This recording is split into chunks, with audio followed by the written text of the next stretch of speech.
Jadi langkah Iran mengambil otorisasi Hormuz memang tengah mengupayakan mempertahankan harga minyak tetap tinggi, Pak Ferry? Pasti, karena yang satu harga minyak tetap tinggi itu menggerogoti musuhnya, Mhm. ekonomi musuhnya, yaitu Amerika. Kita lihat demo-demo udah Ya, berguliran tuh kan ya sampai si Trump bisa-bisa di-impeach loh, ya kan ya. Nah yang kedua juga untuk memperbaiki atau memperkuat kondisi keuangan Iran itu sendiri. Mereka mmm, kan hidupnya dari minyak, ya ya, kan Irannya, kayak gitu sih kalau mhm, menurut saya ya. Kalau menurut Pak Ferry seperti itu, artinya, beban bagi negara net importer minyak seperti Indonesia tentu akan Iyalah, bengkak. pastilah, ya kan kita Mmm, cuma bisa setengahnya. mhm, Bikin sendiri, setengahnya mhm, lagi impor gitu, iya, 1,5 juta barrel ya per hari mmm, ya. Wah ini bukan bukan sedikit lagi, walaupun memang peer kita tuh lebih dahsyat lagi, kayak iya, Vietnam tuh 90% tuh impor loh. iya, iya, Ya kan kita 50% juga dahsyat gitu mmm, ya, dengan apalagi on the back of our fiscal crack ya kan ya, mhm, ini mhm. berat sekali. Jika Iran mempertahankan strategi perang asimetrisnya ini untuk memenangkan pertarungannya dengan Amerika dan juga Israel, eee, maka dengan keputusan pemerintah yang ada saat ini tidak menaikkan harga BBM subsidi, pertanyaannya Pak dari perkiraan Bapak atau mungkin sudah ada hitung-hitungan secara statistik, berapa lama APBN kita bisa bertahan? Dengan Kal catatan tadi SAL cuma sisa 120 triliun. iya 120 triliun ini kalau harga minyak di atas 110 ya selama 3 bulan juga habis, Mmm, hitung-hitungan saya ya. Karena mmm, kan tadi ya kita memerlukan, kalau di atas 110 saya kira memerlukan tambahan sekitar 300 triliun oke, subsidi BBM, yang mana kalau 120 triliun itu kan cuman, less dan setengahnya ya. Berarti kalau, tinggal 80 ya 3 4 bulan lagi habis mmm, seharusnya, hitung-hitungan di atas kertas ya, seperti itu ya. mmm, Saya yakin sih masih tetap di atas 100, bahkan bukan tidak mungkin ini masa-masa yang kritikal nih besok pagi nih, apakah Trump jadi melakukan dia iya, punya ya ininya apa tidak gitu kan ya. mhm, Tapi satu, one thing you have to bear in mind, Iran tetap apapun yang akan dilakukan oleh si Trump, Iran Trump, tetap akan menjaga, menguasai Selat Hormuz dan menjaga harga minyak kalau bisa setinggi-tingginya. mhm. Karena untuk menghancurkan ekonomi Amerika, perangnya ini sekarang bukan cuma perang tembak-tembakan, tapi perang secara ekonomi, penghancuran Ekonomi. ekonomi gitu loh. Buat Iran lebih dahsyat ketimbang bom yang dia lempar ke sana kan gitu. Mhm, mhm. Ya, karena itu yang harus kita take it into account. Jangan anggap gampang bahwa perang ini will be over di dalam dua Oke. tiga bulan. Mhm. Ini bisa tahunan. Ya kan bahkan Tahunan. kalau menurut skenario saya ya Mhm. kan suppose bulan depan harga minyak turun ke 60, suppose, Oke. ya kan. Oh, Tapi jangan harap bahwa dengan balik lagi ke pre-war level, ekonomi akan bergerak. Kenapa? 60 ini orang mempertanyakan lagi, expecting, mhm. bakal lama nggak sih? Oke.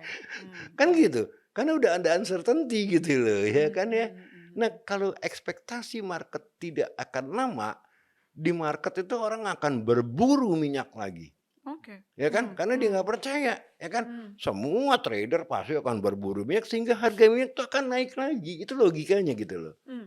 Kalau memang menurut Pak Perry perangnya lama, Hmm, sementara kan kalau kita lihat exercise APBN yang pemerintah punya, itu angkanya maksimal $100 per iya, barel. iya, Tapi mungkin Pak Perry punya kalkulasi lain kalau memang, perangnya panjang Pak, maksimal atau the worst case, hmm, harga minyak bisa tembus seberapa? Karena sejumlah, pengamat analis ekonom ada yang memperkirakan bahkan sampai $200 per barel sebelum, bahkan mhm. sebelum ada ancaman,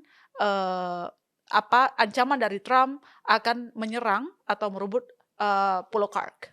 Kalau hitungan saya begini, kalau $200 kenapa saya bilang terlalu lebay. Lebay. Heeh. Oke. Even Oke. $150 pun juga lebay. Oh Sebab gitu. apa?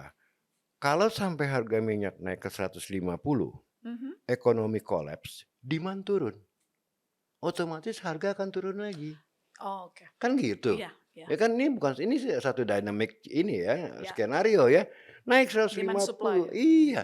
Mmm. No ekonomi kolaps semua, nggak ada yang bisa produksi, otomatis kan demand turun, ya Mhm, kan? mhm, mhm. Kalau ini kan ditentukan oleh supply and demand, ya kan ya? Oke. Nah, kalau menurut saya, skenario yang paling cakep itu sekitar 120. 120. Iya, itu kalau menurut saya ya, dari equilibrium yang saya hitung ya. Oh, Ya kan kalau 200 mati semua. 120 kita Kalau bisa tahan nggak Pak kalau 120 di 120? situ equilibriumnya kalau menurut saya. Sebab tadi saya bilang naik 150, demand pasti turun karena Benar. ekonomi kolaps. Oke, Nggak ada produksi, nggak ada demand untuk minyak kan. oke, Otomatis kalau demand turun, harga pun turun. Ya kan? oke. Keberapa turunnya? Saya rasa bisa ke 120. Gitu loh ya. Kalau 120 masih bisa demand itu datang lagi Oke. untuk memproduksi kan gitu ya. Mhm. Kalau 150 give up semua, otomatis harga turun gitu. Kalau 120 120 kan APBN pernah. harus ngapain? Iya kan? APBN kalau 120 ya 100 aja udah kedodoran, Oke. apalagi 120 gitu kan ya. Ah, Makanya saya bilang satu-satunya yang bisa menyelamatkan APBN adalah pos pengeluaran yang paling besar dan itu MBG. hmm, Makanya saya bilang kenapa sih ini harus dipertahankan MBG? Memangnya kita punya duit. hmm, Ya, tapi pemerintah bisa salah salah pikir, jangan takut kita punya duit. Nah, kemarin kalau memang punya duit, saya dengar Pak Presiden kan ke Jepang, ya, ya, terus ke Korea, ya kan. Saya nggak tahu tujuan ke sana untuk apa. Katanya sih tujuannya adalah untuk ngutang, hmm, ya kan. Walaupun ditutupin dengan ada deal investasi dengan Danantara yang berupa komitmen. Komitmen kan belum ada duitnya gitu kan ya. hmm, Ngapain juga presiden ke sana untuk komitmen, hmm, ya kan. Nah saya yakinnya ini untuk utang dan lebih parah lagi katanya sebagai jaminannya adalah hutan. Katanya ya, saya nggak tahu loh, ya kan. Sebab kita mau jaminin apa? hmm, Kalau bilateral, hmm, nggak ada negara nggak mau jaminan kalau bilateral, hmm. ya kan. Pasti ada sesuatu yang kita tawarkan, bro. Oke. Nggak usah khawatir. In case I default, this is ininya loh, kolateralnya. Ya kan ya? Bisa Hmm, aja kan nggak akan tanpa kolateral bisa ngutang. hmm. Nah artinya apa? Di situ kan kita tahu bahwa kondisi APBN kita ini berantakan.